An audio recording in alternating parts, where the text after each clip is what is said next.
जिस वक्त सुल्तान शहाबुद्दीन गौरी का लश्कर हिंदुस्तान से शिकस्त खा करके वापस जा रहा था, उस वक्त गरीब नवाज अपने चंद मुरीद को लेकर के हिंदुस्तान तशरीफ ला रहे थे। जबकि सिपाहियों ने, मुजाहिदे इस्लाम ने कहा कि आप जरूर अल्लाह वाले नजर आते हैं, इसलिए आप वहां ना जाएं, वहां पर जाने से आपको कामयाबी नहीं मिलने वाली, वहां पर कोई अल्लाह का नाम नहीं लेता है। मगर गरीब नवाज फिर भी हिंदुस्तान की सरजमीन पर तशरीफ ले आने का इरादा जो मजबूत कर चुके थे, उस इरादे से जर्रा बराबर भी हटते नहीं है। आप जरा गौर करें, अगर किसी शख्स को कहा जाए फला इलाके में ना जाओ, वहां पे दंगा भड़का हुआ है, वहां पे लोगों को मारने और मरने पर लोग आमादा हैं, तो कोई भी शख्स उधर नहीं जाएगा। मगर हुजूर गरीब नवाज की जात है कि अल्लाह के मुकद्दस रसूल दानाए ग़ुयूब सल्लल्लाहु ताला अलैहि वसल्लम के हुक्म की तामील करते हुए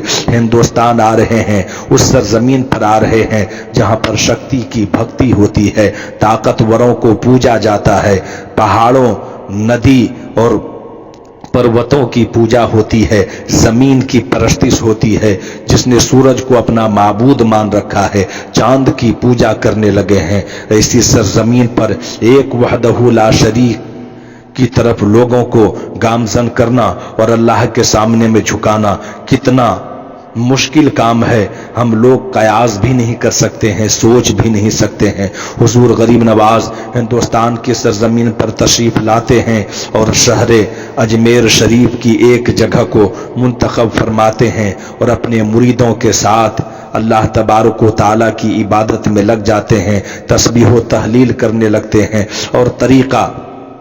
तलाश करते हैं कि किस तरीके से इस्लाम को फरोग दिया जाए, किस तरीके से मजहब इस्लाम के अलम को हिंदुस्तान की सरजमीन पर बुलंद किया जाए। उधर सुल्तान शहाबुद्दीन गौरी शिकस्त खा करके शबो रोज परेशान रहने लगे। रात में एक बुजुर्ग ख्वाब में तशरीफ लाते हैं और सुल्तान शहाबुद्दीन गौरी से फरमाते हैं कि सुल्तान तुम आराम कर रहे हो, हिंदुस्तान की संतलत तुम्हें याद कर रही है, वहां का तख्तो ताज तुम्हारे मुंतसिर हैं, तुम हिंदुस्तान की सरजमीन पर चढ़ाई करो, अल्लाह तबारक व ताला ने चाहा तो तुम्हें कामयाबी मिलेगी, कामयाबी की मंजिल पर गामजन हो जाओगे। बुजुर्ग के चेहरे को नहीं देख पाया था, मगर आवाजें सुल्तान शहाबुद्दीन के कानों में आ रही थी। सुबह बेदार होते हैं और लश्करियों को तैयार करते हैं। कुछ तरकीबें और तरीके जो बुजुर्ग ने ख्वाब में आकर के सुल्तान शहाबुद्दीन गौरी को बताया था, उन तरकीबों और तरीकों पर अमल करते हुए अपने लश्करियों को तैयार करते हैं और सरजमीने हिंदुस्तान पर हमला करने के लिए तशरीफ लाते हैं और आकर के जंगें लड़ी गई, खून बहाया गया, बहुत ही भयंकर तरीके से मुकाबला हुआ।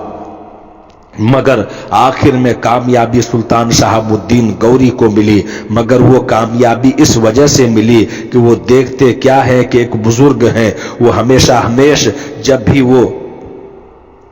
जब भी वो नुकसान उठाने पर आते हैं, सुल्तान शहाबुद्दीन गौरी की समझ में बातें नहीं आती कब क्या किया जाए, तो वो बुजुर्ग रहनुमाई फरमाते हैं कि शहाबुद्दीन गौरी ऐसा करो, इस तरीके पर अमल करो, इस तरीके से हमला करो, इस तरीके से ढाल पर लाओ, इस तरीके से लश्करियों को तैयार करो। तो उस तरीके पर अमल करते हुए हिंदुस्तान की सरजमीन को उन्होंने फतह किया और सरजमीन अजमेर शरीफ जब आते हैं, देखते क्या है कि एक अजान की आवाज आ रही है कहीं से। अजान की आवाज को जब सुना तो बड़ा परेशान हो गया कि वो सरजमीन जहां पर कोई मुसलमान नहीं, कोई अल्लाह का नाम लेने वाला नहीं, यहां पर अजान की आवाज कैसे आ रही है। जब करीब जाते हैं तो देखते हैं कि जमात का वक्त हो गया है और नमाजें हो रही है। ये भी सफ में लग जाते हैं और नमाज अदा करते हैं। सलाम फेरने के बाद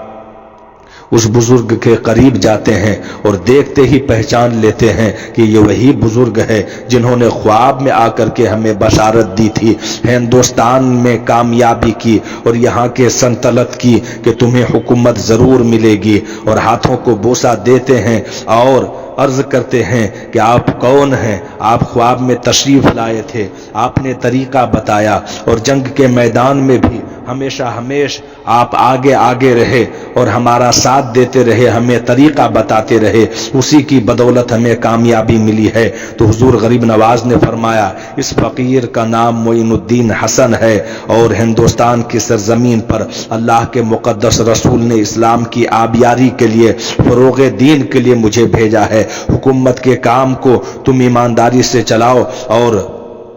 مشائخین ہمارے ساتھ ہیں، ہمارے مریدین ہمارے ساتھ ہیں، ہم اپنے طریقے سے اسلام کو فروغ دیں گے۔ اور حضور غریب نواز نے درس و تدریس اور جو ذمہ داریاں تھیں سلطان شہاب الدین کے سپرد کیا، اور حکومتیں بھی ان کے سپرد کیا، اور درویشی کو اختیار کر کے، فقیرے کو اختیار کر کے اسلام کے علم کو بلند کرنے کے لیے مکمل طریقے سے تیار ہو گئے۔ ادھر سلطان شہاب الدین غوری حکومت پر حاکم ہو گئے، ہندوستان کی سرزمین کے حاکم ہو گئے، اور ادھر حضور غریب نواز نے اسلام کو فروغ دینا شروع کر دیا، اور دیکھتے ہی دیکھتے ہندوستان کے مشرق و مغرب، شمال و جنوب میں مسلمان ہی مسلمان نظر آنے لگے، اللہ تبارک و تعالیٰ کے نام کو ماننے والے ہو گئے، اللہ کی ذات پر ایمان لانے والے ہو گئے، اور سارے کے سارے لوگ جو بھی غریب نواز کی بارگاہ میں آتے تھے کلمہ پڑھ کر کے مسلمان ہو جاتے تھے، اور دیکھتے ہی دیکھتے